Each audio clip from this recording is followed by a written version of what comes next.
What's up, Nitwits? It's Adamo99 here, and with me, as always, Game Over Joey. Hey everyone. Well, Joe, let's talk about a good friend of the podcast, EA. Not only are they always money hungry, they also blame everyone for every problem, I feel. As a report came out today, EA admits Battlefield 2042 failed to meet player expectation, blames Halo Infinite and COVID, because everything right now is COVID's fault. What do you think, Joe? Sounds like a big company move like EA or Ubisoft. Uh, I mean, it's one of those things, man, where COVID is affecting, I think, we can honestly say every industry. It doesn't matter what industry you're in. Yeah. A lot of companies have converted to work at home environments. But, the funny thing is, studies have shown that people do better when they work from home. They're more productive. So I don't know if I would be blaming COVID as a failure that the developers weren't able to meet expectations. And then the other thing is blaming Halo Infinite is is crazy to think that they're blaming competition for their bad sales, right? Yeah. And Darn you, Halo. yeah, I mean, what Halo released 4 days before. It's Mm-hmm. free to play. So obviously you're going to attract a lot of people to that game. And I'm sure it did affect sales to some extent, sure. But I think the bigger picture is how unpolished that game was at launch. And that's what truly hurt them the most. Yeah, I mean, I think an interesting thing, and I will say over the past 2 years, especially with COVID and everything, I feel more people are on Twitch, more people are playing video games, more people are at home, more people are doing. I mean, video games are popular now more than ever, so I don't blame COVID for the fail of Battlefield 2042. I blame it on being poorly done. Halo taking a year off is an important thing here Yeah. because I feel Halo taking the time away to actually work on the problems after their beta tests that Battlefield had the same test, and everyone I knew said this game has mass problems. It needs so much work. Battlefield pushed through. EA was like, no, it's coming out. It's coming out. So, I guess to further the point here, is it better to do what Battlefield did? Come out, terrible launch, say, hey, we're going to work on it. We're going to get better. Kind of the No Man's Sky approach, I'll call it, because No Man's Sky feels extremely popular because of that. Great game that we always talk about here. Or is it better to do the Halo? Completely be like, hey, we're backing off. We know we need to fix a lot, and we're going to work on it. I think postponing is always going to be better. And it's very simple, right? Halo just showed the success.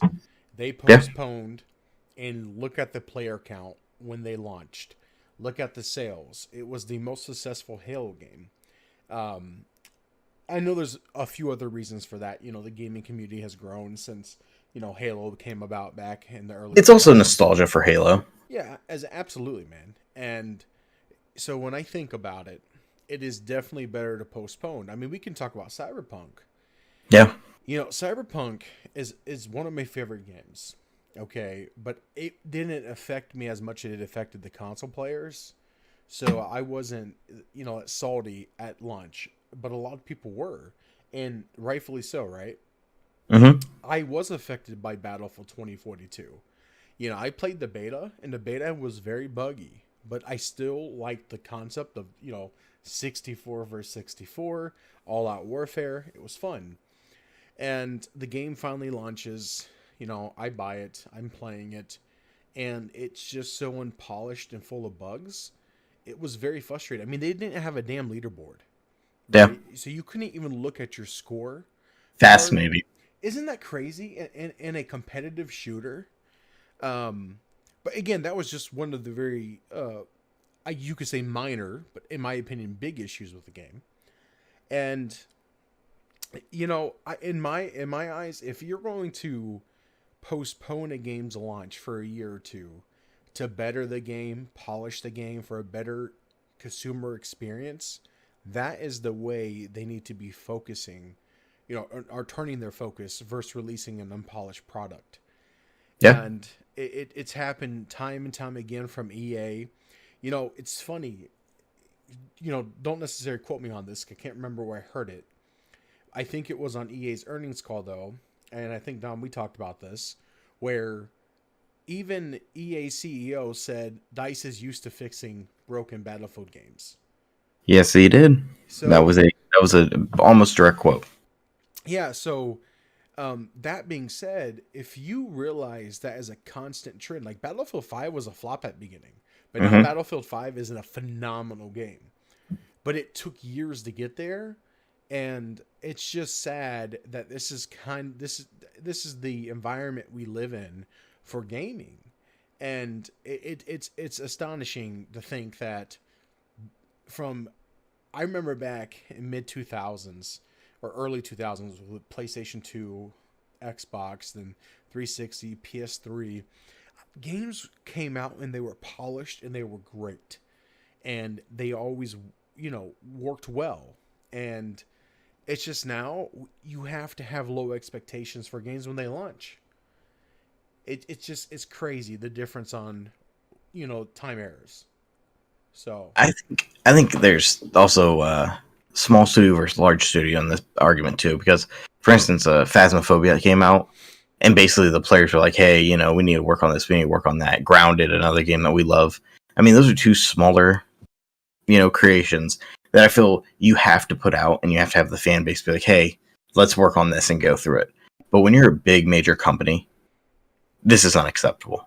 It's better to push out. It's better to wait. I mean, and I think it's just pathetic too that EA now has blamed COVID dash Halo, and then also they sat there and they're like, "Well, Dice will fix it. That's just what they do." Like you knew the product wasn't good, and you still sold it for what you did. yeah. And they have a petition out there with thousands of signatures where people are wanting refunds for the game. Good. Yeah. And You again, should. don't quote me. I read it. I can't tell you exactly where I read it, It but was on the internet. it was on the internet. And yeah, there's a petition out there where people are just looking to they're trying to get a refund. You know, in all honesty,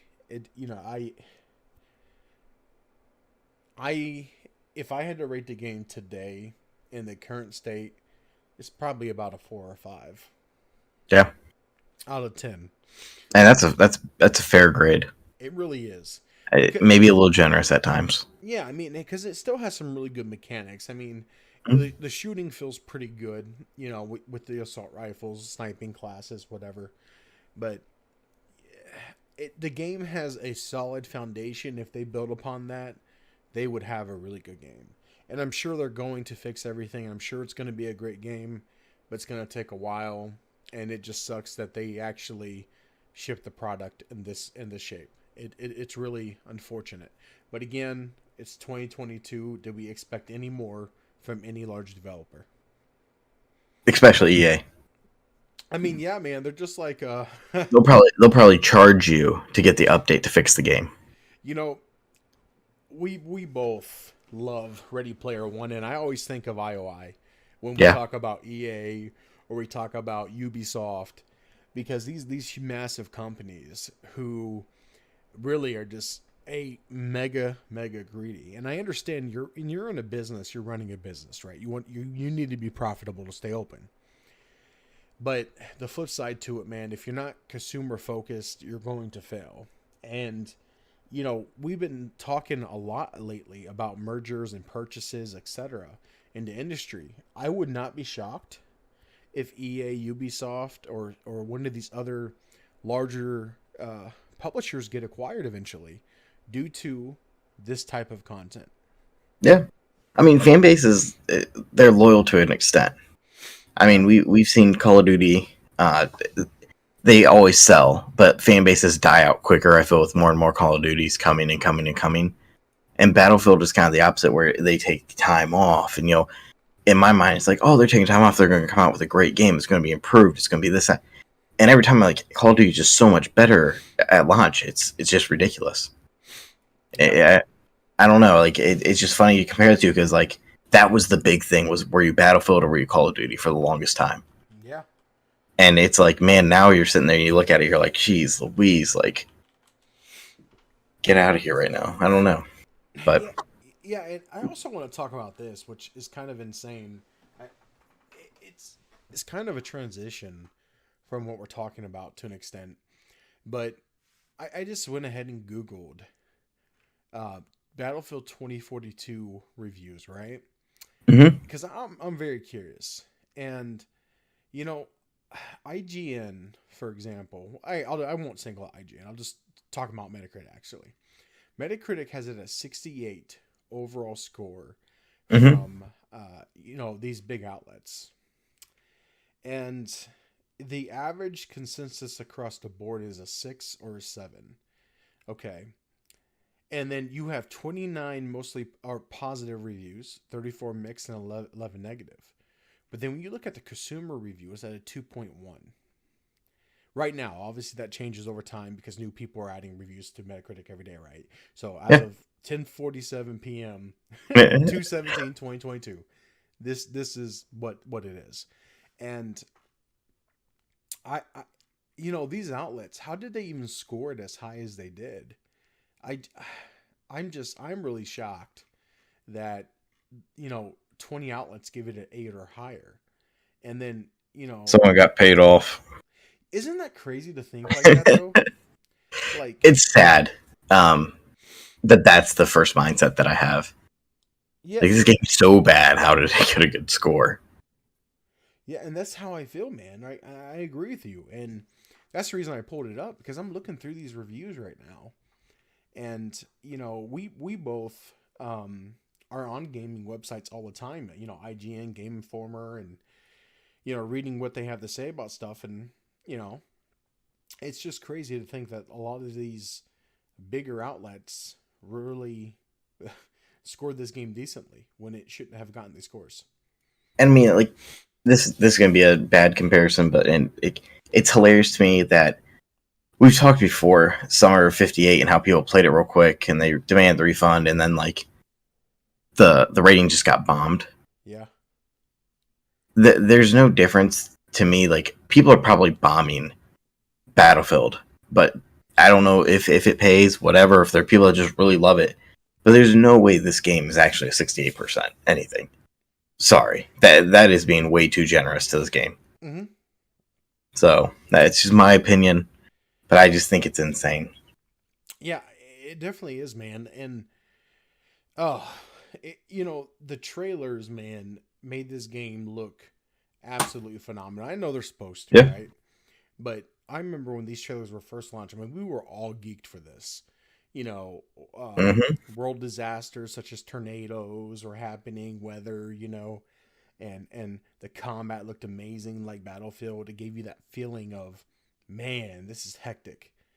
But the game is just didn't live up to its hype, and it's Oh. really sad to say.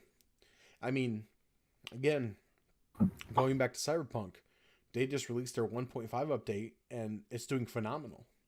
So Hmm. they can bounce back from this, sure, but it's all how they end up responding to it.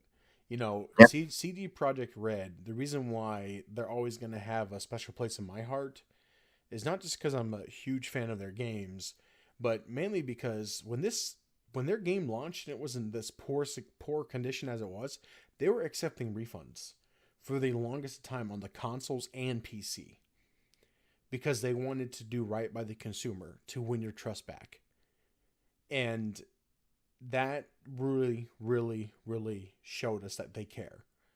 But is EA going to do the same thing? We shall see. No.